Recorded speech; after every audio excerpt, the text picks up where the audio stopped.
I don't mean to sound dramatic, even though you know I am dramatic, but the Diamondbacks are about to start the most important series of the entire season. We are talking about it and answering your Mailbag Monday questions in 30 seconds. Don't you go anywhere.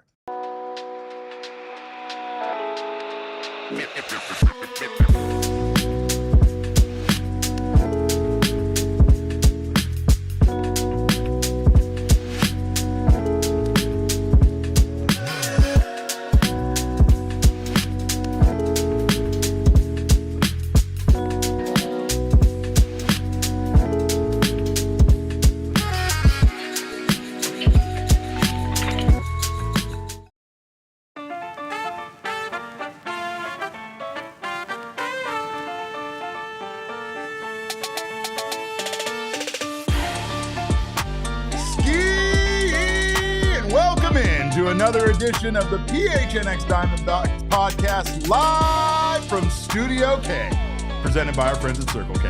My name is Derek Montilla, occasionally known as your mayor of PHNX. Happy Monday to you all. Happy Roberto Clemente Day out there at Chase Field today to you all. And of course, welcome in to the PHNX Diamondbacks podcast. Of course, I got my guy, Damon Dog, on the ones and twos behind the Mac. Always good to have him. Always good to see his beautiful face. Always great to have you guys here for another Mailbag Monday. Of course, the Diamondbacks just got done taking 2 out of 3 from the Minnesota Twins up there at Target Field. Probably should have swept them, but we know they're very bad at that. Meanwhile, you know what this means. The Diamondbacks are 75-75. Damon, send Domo up that mountain right now.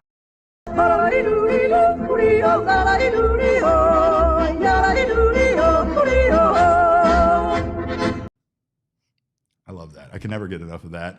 Thank you guys again for being here. Of course, this show is brought to you by our friends at Bet365 and Game Time. Make sure to download that Bet365 app. Use our code of PHNX365 when you sign up. Get yourself some bonus bets for following a few easy steps. And then over at Game Time, you can use our code of PHNX for $20 off your first purchase and enjoy yourself last-minute ticket deals.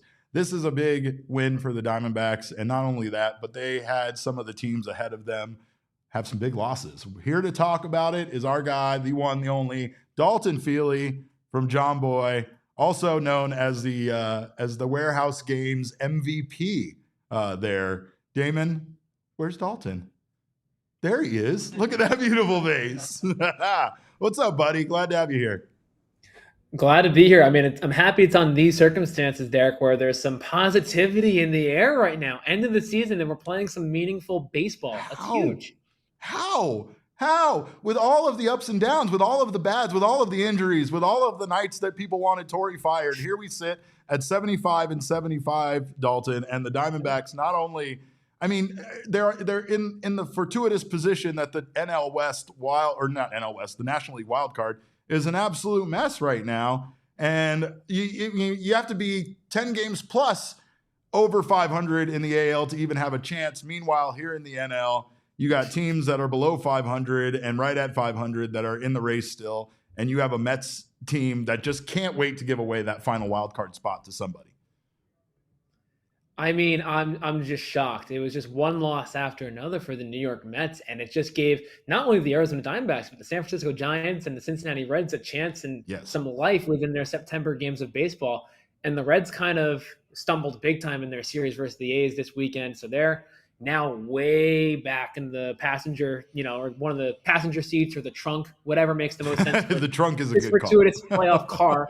But the D-backs, you take 2 of 3, the sweep would have been awesome, like you said, but they're in it there. 2 games is not much. It's just you and I were both very angry on Friday night. You had your very well-spoken rant about what happened, and I tried my best to host a show while internally screaming for an hour straight. But the Diamondbacks absolutely gave away a game where, as I said on Friday, that felt magical, right? That felt like the kind of thing a team that is destined to suddenly turn things around and make the postseason does, right? With the big Gabriel Moreno home run late. And then this bullpen, as it tried to do in other games of this series, did its best to give the game away. I know that they are limited on arms. I know they are limited on, guys that they can bring out of the pen, but again, it's still amazing that they've been able to do what they've done, considering, that they only have really maybe 2 guys in the bullpen that they can truly count on and rely on to go out there and give them consistent outings. And then there's everybody else that you have no idea what the hell you're going to get out of them. It's basically a dice roll with the bullpen. Because, I mean, there's the arms that are being used. Like, if you said in March and April, these are the guys that are going to be in the bullpen at the end of the season, I'd laugh and be like, oh, where's everyone else? Yeah, what happened? What happened? Did another pandemic happen? What happened? How is that the guys that are left? On the COVID list, they're out. I will say, Derek, I think in terms of like the Diamondbacks community, I'm pretty lenient in terms of bashing decision-making processes. But that Friday night, I'm still shocked that Sal Frank wasn't used. And I know you guys talked about it on the post-game show. Yeah, absolutely. It's, you're trying to save Sal Frank because he threw a lot on Wednesday. But my thought, and I could be wrong, and I'm just going to quickly voice my opinion, like, you had the off day, you play Friday, and you're saving him for an emergency situation. I think an emergency situation is winning a game that you've come back from in the 9th inning when you put up 4 runs in the top 9.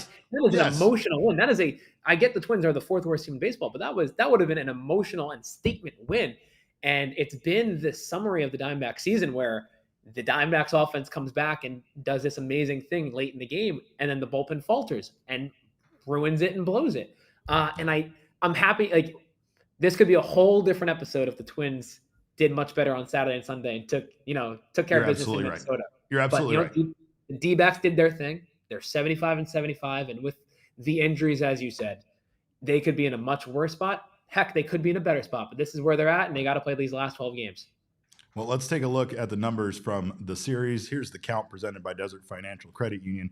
The Diamondbacks actually outscored the Twins. That's reversed. They're 19-15.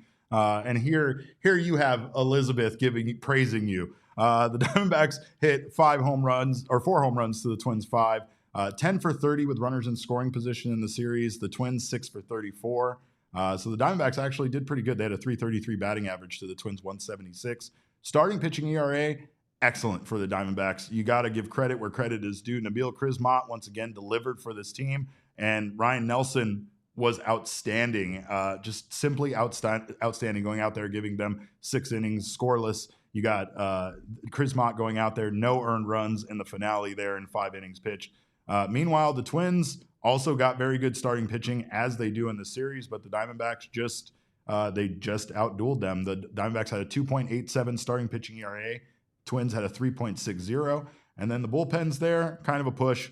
Both weren't great. 6.17 ERA for the Diamondbacks. They gave up a lot of runs, including 4 earned runs there in that game 1 loss by the bullpen. Meanwhile, the Twins bullpen also very bad in this series. They also don't deserve flowers or dinner bought by Eduardo Rodriguez, quite frankly. But no, you are right. Like, I don't even think I brought up on Friday's episode the Sal Frank factor that they had an off day on Thursday where Eduardo Rodriguez did buy everybody dinner and everybody's belly was full with delicious steak and rested and well ready to go.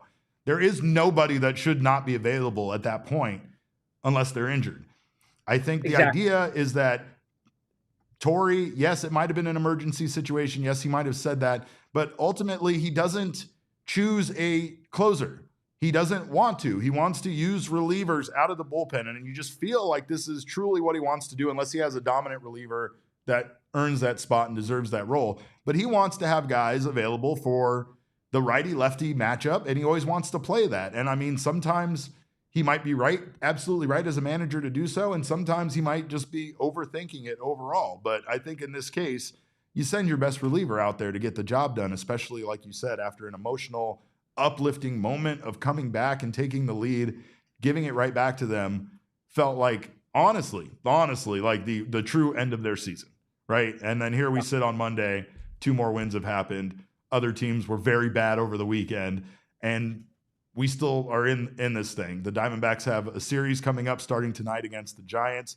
And then the Giants don't really have it super easy. We've talked about the Diamondbacks' strength of schedule, but the Giants have the Diamondbacks, who are playing well and are in this race. And then they have more games with the Dodgers. Like the Giants got a lot of the NL West opponents, 6 games against them in this month. So they're not in a very enviable position, especially considering that the Dodgers are still trying to, fight off the Padres to win the division. Absolutely. And I will say one huge note for the upcoming look for the Diamondback schedule. They play the Giants in this 3-game set. The Giants adjusted their rotation for the Dodgers series. They pushed up Logan Webb and Robbie Way to pitch Saturday, Sunday, Great point. burn them for Great this series. And so now the Diamondbacks are going to be facing I'm going to say his name wrong, but Wang. Yeah. Is Monday starter. I think it's TBD Tuesday. Yeah. And then Wednesday is Verlander. So you burn your two best starters, which both games the Giants lost this weekend. The only game they won was the Verlander start on Friday. But now the Diamondbacks are facing arguably the bottom 3 pitchers in the Giants rotation currently versus an offense that has been still one of the best in baseball, thick and thin through all the injuries this entire season. You're playing at home. You got to set the tone this week right now. Giants, like this is, I mean, obviously every series is important, but like this right now, like you're playing for your life every single game. We kind of mentioned like 12 games ago, you got to go like 9-3 at worst to have a really good shot in making the playoffs. Start by going 3-0 in San Fran versus their bottom 3 pitchers. And also, man, I'll tell you, it's they got a lot of help. The Diamondbacks should not be in this position, and I think that they need to just kind of press the action and play with house money here. There needs to not be there is no tomorrow, and every game is a must-win game. Every single game. Today's game is a must-win. Tomorrow's is a must-win. Wednesday's is a must-win. You have Thursday off, and then we start with more must-win games on Friday. And I know that they are against very tough opponents, right? But like it really doesn't stop. It doesn't mean that you have to win every game, but every game is a must-win. And I know that almost contradicts what I just said there, but Nabil Krismat understands the assignment. That man is getting the job done. 3-0 now for the Diamondbacks, a 2.70 ERA, 0 earned runs in the win on Sunday. Just incredible what the Diamondbacks are getting out of a guy. Like Damon and I were making funny comparisons about a snake getting cut up and then regenerating like its tail and stuff, but there's no better metaphor for the Diamondbacks this season than the fact that no matter how much they lose, they're able to somehow regenerate something there that is playing as well, if not maybe even better than who was there. Now, I'm not going to say that about Krismat as far as other options that could be there, right? Like Merrill Kelly, you can't say that Krismat's ever going to be a replacement for Merrill Kelly, but my God, 2.70 ERA, 3-0. He's allowed 3 barreled balls over 99 batted ball events. That's courtesy of our friends over at D-Back Stats and Info. And also courtesy of them, he has a 2.10 walk per 9 ratio and a pitch per inning percentage of 14.83 pitches per inning pitch. So super efficient, getting the job done without putting up a whole lot of strikeouts, but just getting outs and keeping runs off the board. He's just been great. Yeah, and I think sometimes just looking at like the pure box score stats, it could be misleading, but I think one thing that just stands out, 5 of the 6 games, he's allowed 2 earned runs or less. Like he is keeping the Diamondbacks in these games. 100%. And I think it's really interesting, Derek, because his entire career entering this year, he was never like a starter. Right. He had 114 career games, 1 start. Like he was a long reliever/reliever role. He's kind of thrown into this starting role with the Diamondbacks, and he's been lights out. He has been, I think, the biggest shock of the Diamondbacks 2025 season is basically picking up the ball, Krismat, and he's been amazing. He's been nails. He's been very consistent, shockingly. Like he's had 1 clunker in 6 starts, and for him, for someone who's never really gone 5 innings, 6 innings, he's been doing it pretty much almost a nightly basis right now. I truly think he's been one of the reasons why the Diamondbacks rotation has been so good, Derek. In September, Diamondbacks have the 3rd best ERA within the rotations of baseball, not just the National League. They have a 2.87. When we're talking about this Diamondbacks pitching, it's always been a curse about how bad it's been. But right now they're getting a job, especially Ryan Nelson, the ball himself. They've been pitching lights out. And for them to make the playoffs, they have to do that because the bullpen is still an issue. There's still a lot of question marks. I know Saul Frank's been pitching great, but on the flip side, bullpen in September, 4th worst ERA in baseball, 6.81. That's not going to get the job.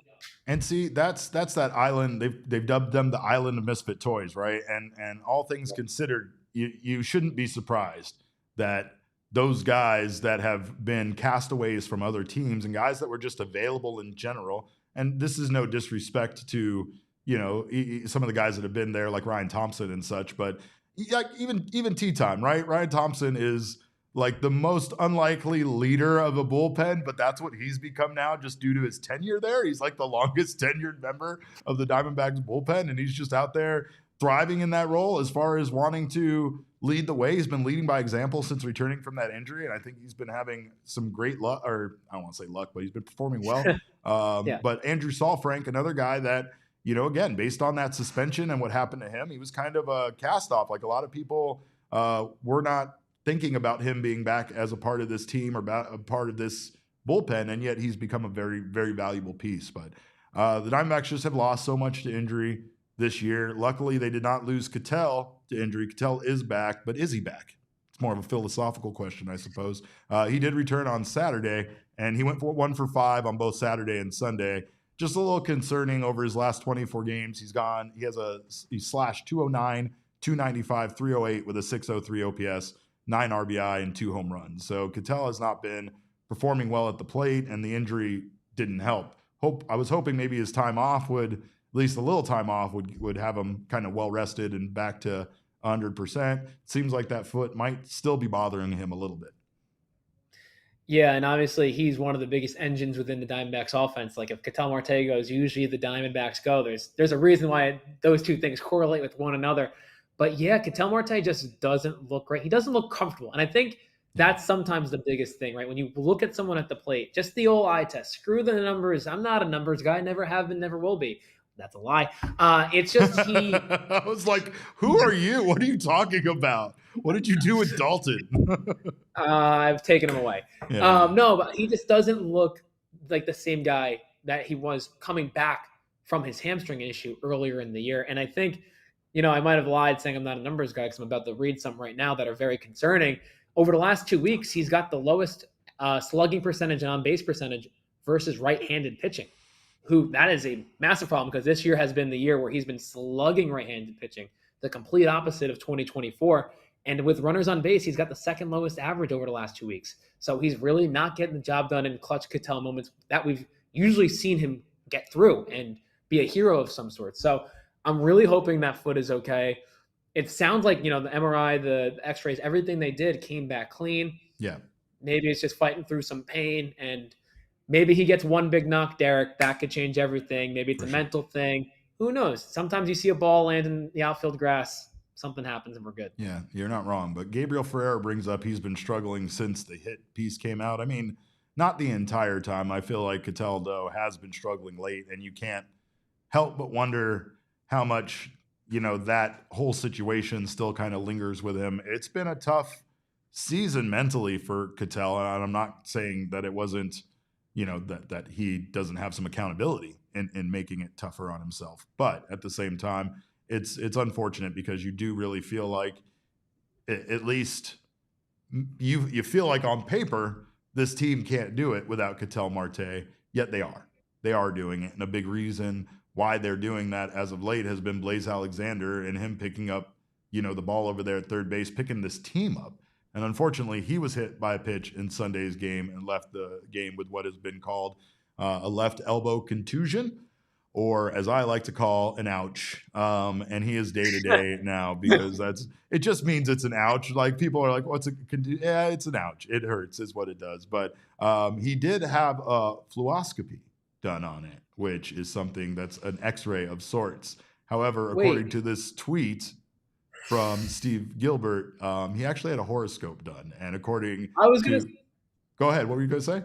No, I was going to say, I heard that he had a horoscope. It came back negative. His horoscope came back negative. Yeah, according to this tweet from Steve Gilbert, Blaise Alexander had a fluoroscopy, which is a type of x-ray. But this D-backs teammate, his D-backs teammates say he told them that his horoscope came back negative.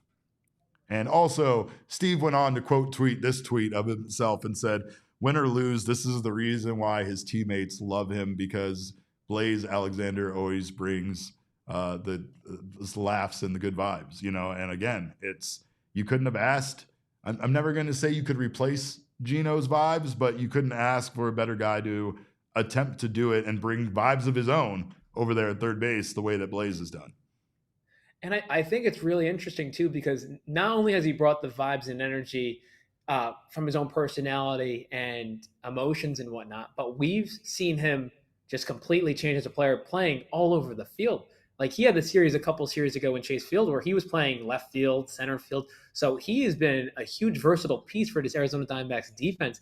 They're telling him, hey, you're going to play in center field tonight. Hey, you're going to play third base. Hey, you're going to play left field. And he's been doing it, whatever, yes, sir, Tori, I'm going to do it. I'm going to play and I'm going to give my heart out. He's been like Gold Glove caliber in 3 different positions. He had the draw in center field.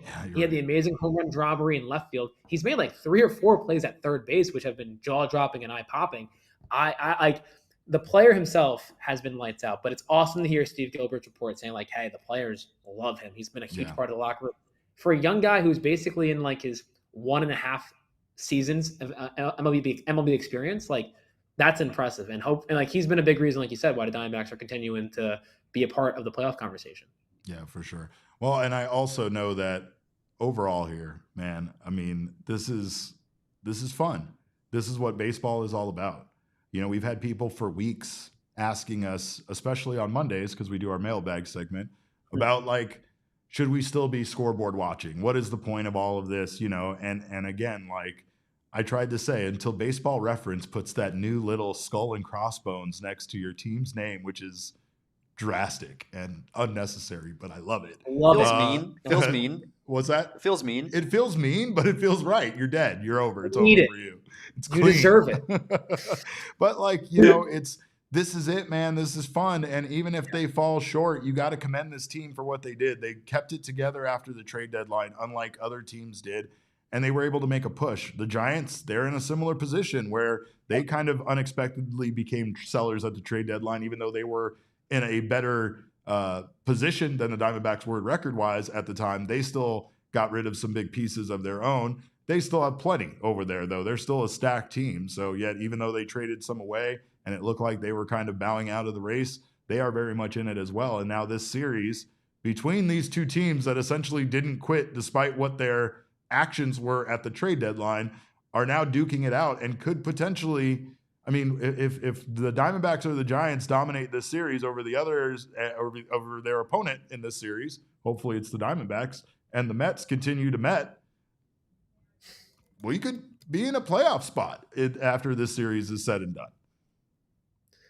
Well, Derek, I think it'd be very interesting if the roles are flipped from last year. Remember what happened last year? Diamondbacks were in control of that wild card spot. And then the last couple of weeks, it just flipped, especially after that Milwaukee series. The Mets come in, Braves come in, dethrone the Diamondbacks, missed the playoffs. 2025, Mets have been in control of that final wild card spot for the last couple of weeks, and all of a sudden they lose 8 in a row. D-backs lurking, Giants lurking. Are we going to have a full 180, crazy as Dua Lipa once said? D-backs miss out in 24 because of the Mets. 25, Mets miss out because of the Snakes. I would love that. I think a lot of people in this chat would. Well, we love you, Dalton. We appreciate you as always, man, for stopping by. Also, we always appreciate your angry rants because it gets us fired up. So thank you so much, as always, for stopping by. Of course, you can follow him at dfeely14 on Twitter and check out everything Jomboy Media does, including this man just dominating in the warehouse games.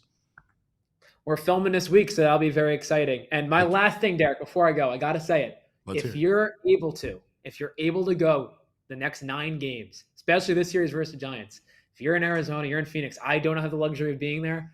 But if you're in Arizona, show up, because this is now, it's now or never. And, this team, I know it's been up and down, but one more big fight. Get through this series, then the next series.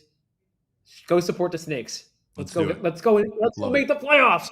Let's do it. The playoffs start now, Dalton. The playoffs start now. So show up, folks. I completely agree. Love you, buddy. Thank you for stopping by. And Snakes alive. Snakes alive. Love you, Derek. Love you, Damon. All right, brother. Well, we are going to take a quick break. And then when we come back, we're going to preview that series with the Giants, that very, very important series with the Giants a little bit more. Don't you guys go anywhere. You're watching the PHNX Diamondback Show. We love Rally House. Rally House is the go-to spot to shop for all of your favorite local Arizona team gear with tens of thousands of products to shop from. you're just not going to find the same thing twice. Of course, they have shop locations in Tempe, Mesa, and Glendale. Today, for you go to try to find things that you've never seen before, and you will find them with ease over there. Doesn't matter what you're looking for, whether it's drinkware, signage, jerseys, shirts, hats, coolers, they got you covered. Babies, diapers, they got that. Sunscreen with the Suns logo on it, you know they got that. Whatever you're looking for your game day vibe, shop with Rally House. They carry only Arizona sports teams too. At least that's what they tell us. So of course, if you guys find a Lakers jersey or a Broncos jersey or something in there, you better tell me immediately. Go find your local Rally House location and shop their entire product assortment online at rallyhouse.com today. And Circle K, of course, is your America's thirst stop. It's your thirst stop. It should be your thirst stop, of course. And you should be saving money by joining the Inner Circle for free right now. If you have not done so already, it's very easy. You just got to download an app, register with your phone number, and then when you go in, you don't even have to pull out your phone. You can just use your phone number to get all sorts of savings over there at Circle K. Of course, the biggest one is gas, where you can visit once per week and get a $5 minimum purchase in the store, or a 5-gallon purchase, and you will save 10 cents off per gallon on your next fill up. And that can be done once per week. So make sure to do that. You also get 99-cent Frosters, 79-cent Polar Pops, and 3 for $5 Gatorade. So do not miss out on all of the sales they have over there. Also, for everybody, whether you're Inner Circle or not, you can get buy 2 get 1 free on 16 to 15 ounce monsters, which is what I'm usually drinking in this coffee cup. So go join the Inner Circle though and save yourself some money. You can do it for free by downloading the Circle K app today. Terms and conditions apply at participating locations. Visit circlek.com for details. All right. Well, we got a bunch of people pressing all the buttons about who they want to be DFA'd. And I'll just remind you guys, I have no control over that. So anyway, Josh Hunt's in the chat, though, and he wants to remind everybody that there are $5 bleacher seats with student discounts. So again. And the best part about the student discounts is you're just a student forever in their books. Yeah, I'm still getting them. I'm 26 years old. I've been out of college for 2.5 years. Shut up, you idiot. Maybe I'm divulging too much here, but I mean, I love the student discount tickets. We're very transparent on this show. I'm always learning. I'm just a student of the game, Derek. We are both students of the game for sure. Well, we try to get better every single day, and we only do that through learning, folks. That's why learning is so important. But we're going to learn a little bit here about the San Francisco Giants. Let's take a look at that team at a glance, because they have been very good lately, but they are 5-5 in their last 10. They got dealt with a little bit there by the Dodgers and kind of got knocked back down to earth. As Dalton alluded to, we're going to take a look at the probable pitchers, and that kind of is set up well for the Diamondbacks as well. But the Giants right now, they have played one less game than the Diamondbacks. They are 75-74. They have a plus 22 run differential. They are 5-5 in their last 10. They have a 703 OPS, which is 21st in Major League Baseball, but not a true representation of what that team has been offensively lately, especially with the return of Matt Chapman. Starting pitching ERA is 4.19, which is 18th in Major League Baseball, and the Diamondbacks are definitely catching, like we said, the better components. The ones that the pitchers we would want to hit in their starting rotation are the ones that are here, including a TBD, which TBD can always be very dangerous. Relief pitching ERA is incredible for this team this year, 3.47, which is second in all of Major League Baseball, only behind the San Diego Padres. I hate being in the NL West. Outs above average, minus 24, which is 27th in baseball. So they have not been a very good team defensively. But I do caution that OPS is a little deceiving based on what that team has been doing lately. But we talked about it plenty. Let's take a look at the probable pitchers for this series. Things do match up well for the Diamondbacks. They have Zach Gallen there going in game 1. He is 11-14 this year, which is wild. It's wild that Gallen has a 11-14 record. Like, he's always involved almost in the decision. Like if he's pitching in a game, he's either winning it or he's losing it. Same with Fott too. We've been talking about it with Fott, and I think Gallen kind of falls into that category as well of like, they're almost so inconsistent that when they give you good games, they win a lot of the time because they go out there and they shove. Mm-hmm. And then their bad games are horrendous. Just the worst thing you've ever seen. Which is represented by Gallen's 4.84 ERA and Brandon Fott's 5.31. But look at that. We got two guys in the starting rotation with ERAs below 5. We did it, you guys. This is a moment to celebrate. Gallen sits at 11-14 with a 4.84 ERA. He goes up against Kai-Wei Teng. He is 2-4 this season with a 7.54 ERA, 28 strikeouts.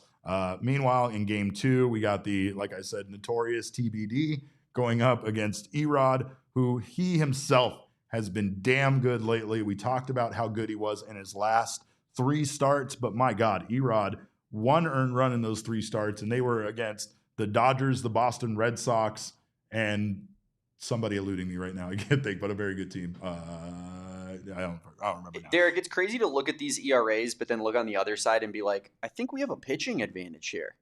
Like, you know what I mean? I'm looking at 3 of the worst ERAs in baseball when it comes to qualifying pitchers right now. Well, and I'm sitting there on the other side and going, we could easily win this series. Brandon fought there in game 3. That's the big question mark, right? He has been struggling this year, and he specifically struggles on the road. So this is a home game, and you hope that home game Brandon steps up as he has done all year, because he's much better at home than he has been on the road. The splits are incredible, right? So Brandon Fott goes up against Justin Verlander.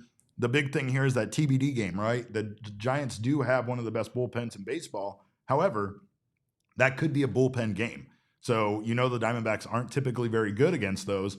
However, it does set the Diamondbacks up for game 3, as long as Brandon Fott can go out there and be home cooking Brandon Fott, which I think is what we're going to have to start calling him from now on. This is the most important series of the year, though. I know that there are so many people that are fans of this team, true diehard fans. You guys show up here every day. You voice your opinions. You're passionate, and we appreciate it, even though sometimes I'm just too far positive of a person to deal with Killer X on Sundays. However, I will say that everything that has happened is now in the past. And at this point, the Diamondbacks kind of have a 0-0 record, as we illustrated by sending Little Perdomo up Mount 500. From this point on, it's a completely new season. It is a daunting task. They have no sub-500 teams. They have the Giants. They have the Dodgers. They have the Phillies. They have the Padres. That sucks. But is it something that they can accomplish? We'll see. I mean, like we've said, the one thing going for this team is they seem to want to prove people wrong right now, and they seem to want to fight harder than they've wanted to fight all season long. They also have a chance here against some teams that might actually be clinching their divisions or clinching their playoff spots by the time they play the Diamondbacks, and might not exactly have as much to play for at that point, including the Phillies, including the Padres with the final series of the season. Also, and I'll say it, this goddamn team has failed every time the task has been put before them to go out there and win some games to make the playoffs. They failed last year, and they missed by 1 single game. They failed in 2023, and they lucked their way into the playoffs and then made it all the way to the World Series. I was drunk on champagne and shirtless on this show. If you missed that, I'm sorry. You can't go back in time and see that again. That does not live on the internet, but it's something that did happen. You never know what could happen again. This team absolutely is not built to be competitive in the postseason. There's no reason to think that they should be. So prove me wrong. Prove us wrong. Prove the guys in the chat wrong. Prove all of the people that don't think that you can even make the postseason, let alone do something in the postseason. Prove all those people wrong. It's not that they don't have the talent. It's just a lot of those pieces aren't performing to the way that they should be. And that includes Ketel Marte and Corbin Carroll right now, who the Diamondbacks very much could use both of those guys to get hot in order to make this happen. Imagine if they do. Imagine if the Diamondbacks get playoff Ketel back and Corbin going on a heater.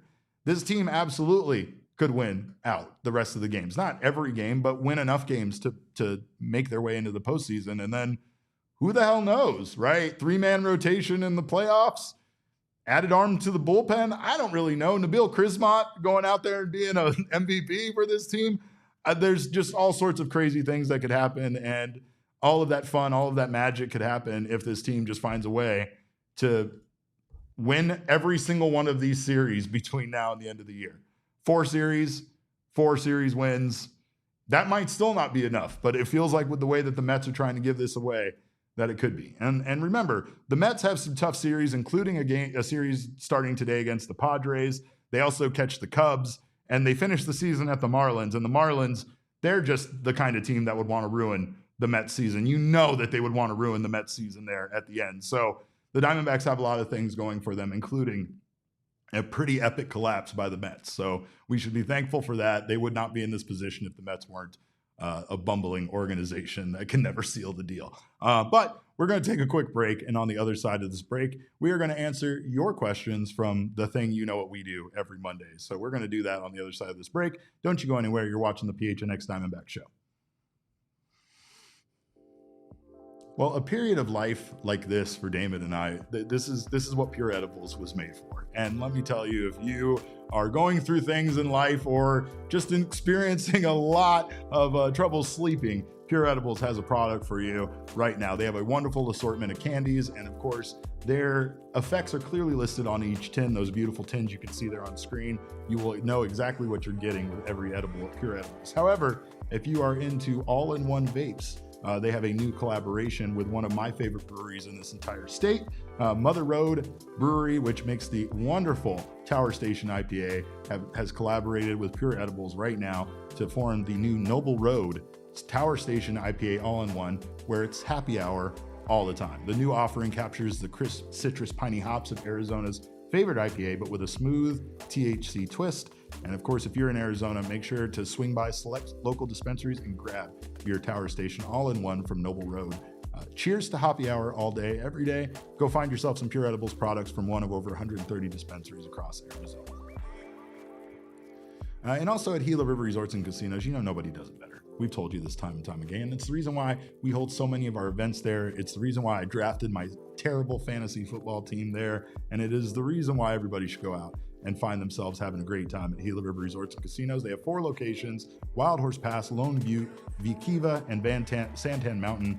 And you can lounge at either one of their 4 diamond resorts, or let relaxation take charge with their unbeatable desert and mountain views. You can also go in at any of those casinos with their 4,500 slots and live table games, or catch the action at any one of their sports books. So do not miss out on a great time to be had at Gila River Resorts and Casinos. Make sure to invite Damon and I.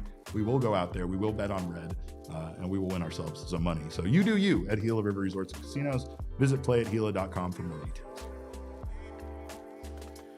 All right. Well, I'm exhausted, Damon. This has been a long week, and it's only Monday.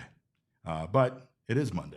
And as you know, every year on this year is the year of the snake. Every year on this podcast is our year. Every month on this podcast is Hispanic Heritage Month. Every week on this podcast is Shark Week. Every day is Earth Day, because Damon and I recycle. But on Mondays, we go to the mailbag. Damon, let's go to the mailbag. My mailbox, always something interesting in my mailbox. I try to get to everything in my mailbox, and then once in a while there's a letter that makes me go wow, wow. My mailbox. That man drugged me out of the house on a Sunday last night. He's a criminal and needs to be stopped. I just wanted to say that. Love you, Megaran. You said I'm a father, Megaran. I couldn't believe it. I'm like, on football Sunday, you're taking me out of the house? It was a great time. You're supposed to be glued to the couch on Sundays. That's all I wanted to do. That's all I wanted in life. It really was. And people just refused to let me live my life in the way I want to live it. But we do have questions to be answered, and I am ready to go. Damon, what do we got? First question comes from Travis Moore. Per usual, is it a successful season if the D-backs make the playoffs and get bounced in 2 or 3 games? For what it's worth, my answer is yes. With how many injuries that have occurred and how many blown leads that have happened, that's a massive success. I cannot say that this season is already a massive success, but what I can say is the Diamondbacks simply playing relevant games on September 15th, 2025 is a goddamn miracle. It really is. It's a miracle. And I think that that's something to be applauded. And I think the end results will still dictate if people determine this season to be a success or not. I agree with Travis. I think if you make the playoffs, then it's hard not to consider this season, after everything the Diamondbacks have been through, a success regardless of what happens once those playoffs come along. Honestly, we're not really a team that's built, at least pitching-wise, for the postseason, and I have no idea what things would look like, who Torrey would turn to, or who they would lean on heavily in the playoffs. I mean, can Erod keep this stretch up that he's had over these last 3 games? Because if he can, I'm going like Erod, Ryan Nelson 1-2 with Zach Gallen picking up on the 3. You know, like, I don't know how this would even stack. I don't know how these guys are going to continue to perform. But so far, Brian Nelson has proven to me that he is the guy that I want with the ball in his hand. And again, this is one of those situations where if the Diamondbacks don't have a successful playoff run, it's hard. If they make the playoffs, it's hard to consider it not to be a success. If they end the season above 500, it's hard not to consider it a success after all that they've gone through. So I think that at least for the time being, you got to give a lot of credit to the fight in this team and what they've been able to do. And again, the next 12 games will determine, I think, how all of us consider this season go, considering the ups and downs and the injuries and everything that's happened, trades. This team, it's wild that this team is in this position. And I think that that's at least what we should all be happy and thankful for right now. I think making playoffs is 100% a success. I've been saying it every season. Yeah. I said it in 23, I said it in 24, and I'll say it again in 25. Every year in baseball, I think when you're an organization like the Arizona Diamondbacks, the goal is making the playoffs, getting in the dance, because that's the difference between, being the last team in and making the World Series like we did in 2023. You never know what happens in the baseball postseason. You just need to try to get in. And unfortunately, if things go, not your way, it happens. But get in the dance, and that's a total success, in my opinion, especially with all the injuries. And especially coming in kind of hot, because if you do make the postseason at this point, you're going to be kind of hot. You would have had to win a lot of games against some very good teams in order to get there. All right, what else we got, Damon? Next question comes from Ragnar. Ragnar says, does Derek ever sit and watch in horror as the questions come in? Today, yes, very much so. More so than other days. Sometimes I do. But for the most part, I think if I'm being honest, when the questions roll in for Mailbag Monday, I just get delighted.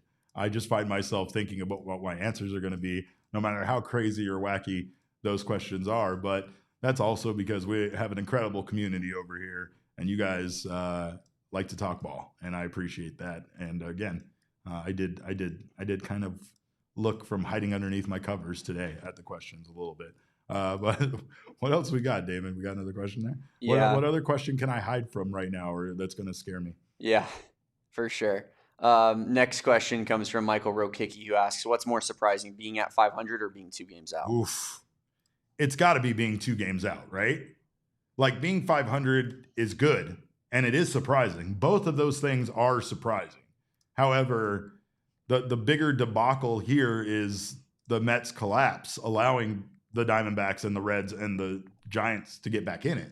Like I said, if you look at the American League right now, it's going to take 11 games over 500 for you to be in it, I believe, or at least 10 games over 500 for you to be in the race. And over here, is the team with 500 going to possibly take the final spot? I doubt that, but it's starting to feel like that the more we plug along and the more, all 3 of these teams, all 4 of these teams kind of clump together. That's what at least makes it fun right now, is that you have no idea what's going to happen, and being 2 games out, that's what makes this fun. Being at 500 is just kind of like hey, that's cool. They got back to 500. But if they were 8, 9 games out, if they were 10 games out, 11 games out, like they would be right now in the American League, this wouldn't be nearly as fun. The fun is being 2 games out, regardless of what your record is at the end of the day. All right, what else we got? Next question, and then we'll hit the last ad break here, unless we don't have one. We do not. Oh, nice. We're just going to plug right through. We're going to plow right through all the questions. Piece of Yoshi, how likely do you think it is that our last 4 games are against teams with nothing to strive for? Is it greedy to think that number could be extended to 5? No, it's not. I mean, those teams, I don't think a team is going to trot like their B team out there against the Diamondbacks between now and the end of the season. I think all of these teams have too much to play for. However, the Phillies did just clinch the NL East, right? They're done. They have their division. I'm not going to say that they're going to coast between now and then, but they have a lot of old guys. There's a good chance that their lineup might not be their best lineup when they face the Diamondbacks, and that could include every single night. They could stagger it in a way where, they have their starters out there, but not all of their starters, and not all of their starters for any one of the 3 games. That at least is one thing that bodes well for the Diamondbacks, with that team having already clinched their division and still being on their calendar. I don't think they're going to phone it in, because you can't. this late in the season, you have to stay hot. You have to stay on a roll if you expect to go into the playoffs and have success. And I know that the Phillies are smart enough to understand that. I don't think that it entirely means that we're going to get their best lineup every night for those 3 games. That, again, is something that's very positive for this team. I don't think it's greedy to think that either. I think that the Padres could be in a similar position. And I think that the Padres, once again, don't want to go into the postseason losing 2 out of 3 at home to the Diamondbacks. That wouldn't be great for them. It wouldn't be great for morale. It wouldn't be great just in general for them to be on track in the postseason. But again, we might not get their best lineup all 3 games in that series. So the Diamondbacks might be at an advantage there. They should pull out all the stops and make sure that their best lineup is on the field every single night between now and the end of the season. And that's one thing that the Diamondbacks will have over those other teams is desperation. And desperation sometimes can be good. It means that there's no, there's no chance now for Torrey, who probably will still do it, to sit guys or put out those like, oh, hey, we took 2 out of 3, so we're going to put that lineup out. You know the lineup I'm talking about.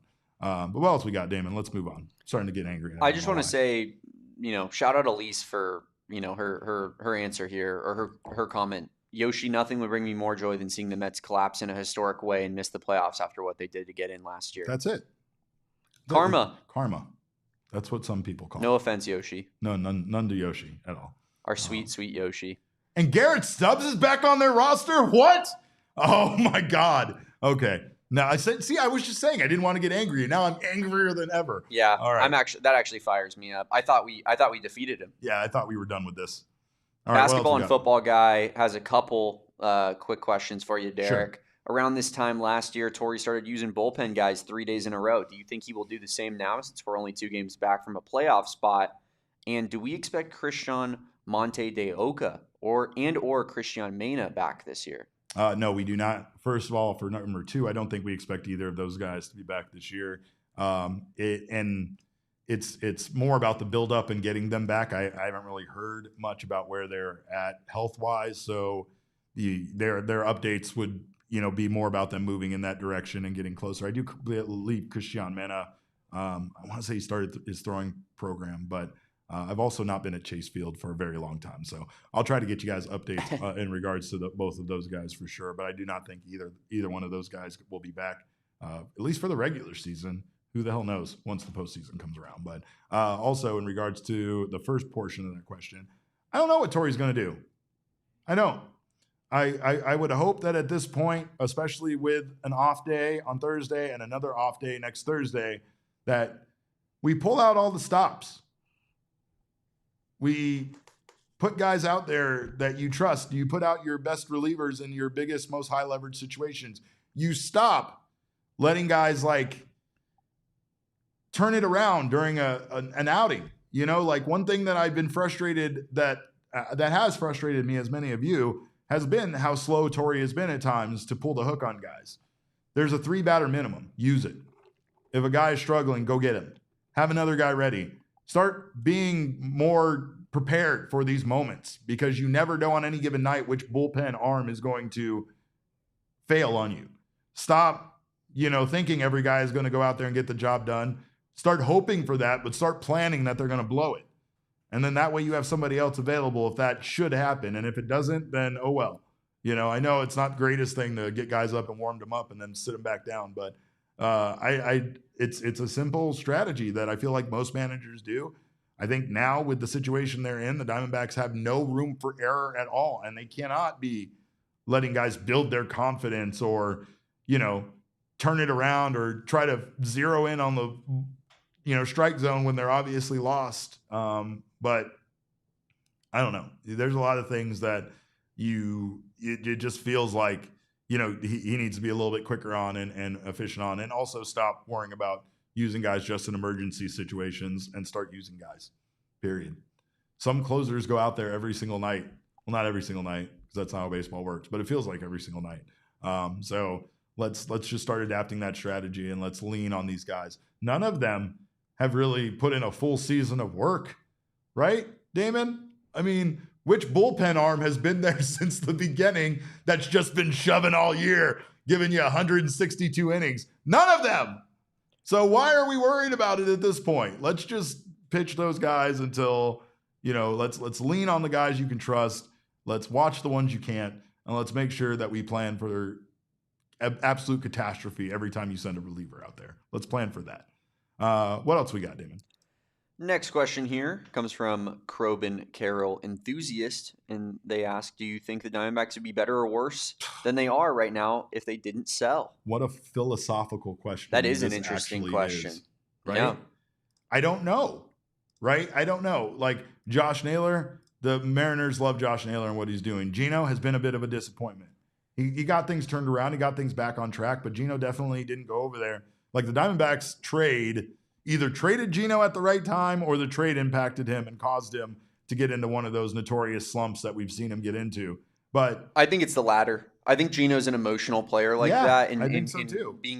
Going to a change of scenery in the middle of the year when he felt comfortable and liked the place that he was definitely wears on him. Right. I also think that, like, who's to say if Gallen or Lourdes or Erod pick it up if you don't trade the people that you traded? Maybe that was the wake-up call that those guys needed to start playing better baseball. Not to mention the fact that Blaze came on and incredible. became the player that he became. You have Jordan Lawler now getting an opportunity, and Jordan Lawler's been really contributing and doing well. I mean, he's had his struggles, but Jordan Lawler is really starting to develop into a major league player right before our eyes. Yeah, and he's really been hitting the ball hard. He's been barreling up, and he's been doing a great job offensively at even – making some loud contact on outs.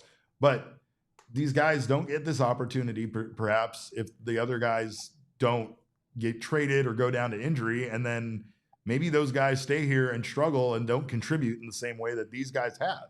I mean, in one inning, sometimes Blaze puts together an entire highlight reel. Gino is an incredible third baseman, but we've also seen him not be, highlight reel worthy every single night. Like there's a lot of balls that get by Gino that are just hard hit. You don't blame him for it, but Blaze is making a play on a lot of those balls, not to mention the Gold Glove caliber outfielder that he became and the things he's did to rob home runs and already show how talented he could be in both left field and center field. So, I mean, you really just got to credit the guys that have been given an opportunity. Nabil Krismat, another guy that honestly deserves credit because again, I mean, he's been great, and this is a new Clay opportunity Buchholz for him. I mean, I don't know. Expected nothing, and then he's just great.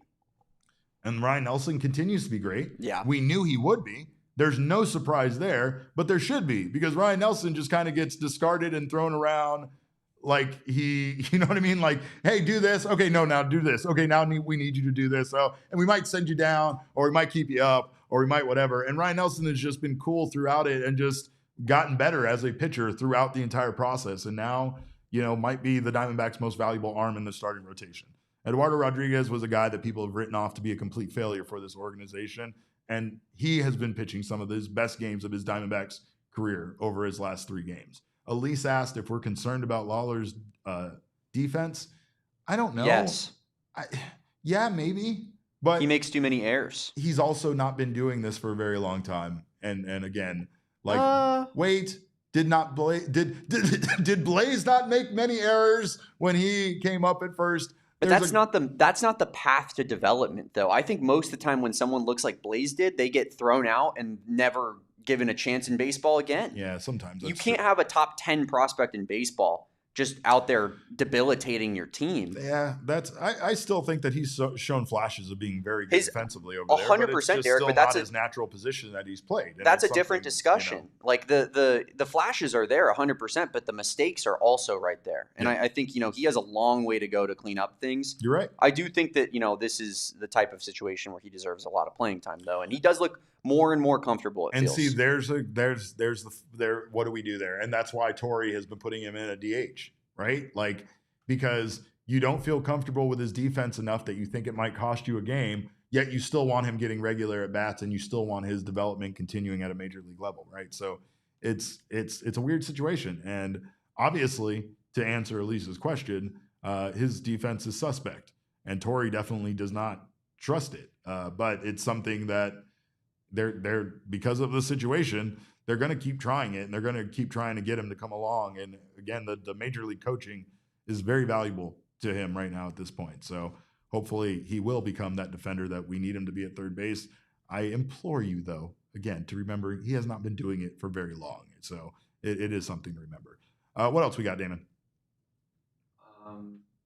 Next question here comes from our guy, Dumplings, JJ, who says, what are your go-to beer and food items at Chase Field? We'll be there cheering for our D-backs this week. Let's go. First of all, I love that. I love that you will be there. The beer options at Chase Field are vast and amazing. And it just depends on exactly what you're into. I'm an IPA guy. So there's lots of good IPA options at all sorts of different. I'm not allowed to give it. It's not free on Friday, right? You'll find plenty of IPAs. There are some great places to find some great IPAs or whatever particular beer you're looking for. If you like a value beer, I wouldn't shy away from those, right, Damon? Good value beer can be. I'm a value beer man, right? $4 value beers, is that how much they still cost these days? I haven't been allowed to drink at Chase Field in a long time. Yeah, $4? I think so, about $4 or $5, about a $5. Yeah, I mean, I do think that they have lots of good. I will say, don't just go to your first booth and settle on the beer options that they have there. That's one point I make at every venue because now they pepper and sprinkle the beer around. So if you're a particular fan of like I said, like a heftier IPA or craft beer, don't settle for those light beers that they have there on tap. You'll find something good. Also, as far as food options are concerned, the Filthy Mac fries are incredible. And I speak this as a person that had I not had an opportunity to try them for free, I probably would have never tried them. And after eating them, they are one of the best things you can get at Chase Field. I don't know why. It just all works together. And it's just a bunch of stuff on top of fries. And it's amazing. You can eat it fairly cleanly, right? It's not a super messy meal. It's not huge, but it will definitely fill you up. I also very much enjoy the Grand Slamwich in concept, but our friend Chef Tilder has not allowed me to try it yet. He's invited me to try it, but for some inexplicable reason, I still have not tried this wonderful giant sandwich. Side note, there are Dole Whips available at Chase Field now, and since many of you might know I'm a Disney adult, I love me a good Dole Whip. I've also found a way to make them at home, and I've also found out a way to add Malibu rum to them. So I'm living my best life at home. But when you're at Chase Field, definitely check out the Filthy Mac and Cheese fries, sweet and spicy Korean wings. Those are also something I've noted that were very good. You can check out Taste of Chase right when you walk in by the main shop. That usually has some great stuff. Or around the corner, if you're looking for sweets, is the Churro Dog stand, which they had something that was insane this year. It was s'mores nachos, and they are as good as they sound. All right, Damon, we got one more question we got to get in here, and then we got to get out of here. Yeah, we do. We do have one more, and it's very important, Derek. I'm sure you're going to have a lot of thoughts on this one. I don't know if you can keep it inside of a good 2 minutes here. Oh, my God. Which D-backs player smells the best via our good friend, Groundhog Mama, otherwise known as Karen? Okay, so there's a couple of things here. There's natural scent, and then there is actual cologne that they wear. Eduardo Rodriguez smells amazing all the time. And it's based on a cologne kind of thing. Natural raw scent, Geraldo Perdomo. Oh, that checks out. He smells friendly. He just smells like love. That's how I feel like it's what I feel like love smells like. You know what I mean? Or just clean, just clean. Even when sweating, smells great. Honorable mention to Blaze Alexander because he just smells like Sour Patch Kids. All the time. It's like they're coming out of his pores, the sour parts for sure. But I love all of those guys. Can't wait to see them in this big series tonight. Hopefully Blaze is not suffering from that negative horoscope that he had there on his elbow and will be able to play in this game. So great to see you guys here in the chat as always. Hope to see you guys out there at Chase Field. Until then, you can follow us. We'll be doing a post-game show tomorrow. That's the until then part. So make sure to join us after tomorrow's game. But until then, follow us on Twitter. I'm at @cap_caveman with a K. Our guy Damon Dog is at Damon Dog with a DAWG at the end. And we are all Damon's dogs. Bark, bark. Our show is at PHNX_DBacks. But as always, all roads lead to @PHNX_sports on Twitter, Instagram, and Facebook. We love you guys so much. And I mean this. We can't thank you guys enough for your support. And I mean it. I really do. You guys have been a tremendous group of people, and you have definitely Been awesome to be here and talking about baseball with us. So we thank you as always for doing that. We love you guys. We love you. We really do. So we'll see you guys tomorrow. Until then, get out to Chase Field, support the boys, go Snakes, because Snakes are indeed alive. Hope you guys all have a wonderful evening. I hope you behave yourselves. Talking to you, Scott Mack. And remember, kids, baseball is fun, but it is so much more fun when you are playing relevant baseball games on September 15th, 2025. We all silly like the mayor.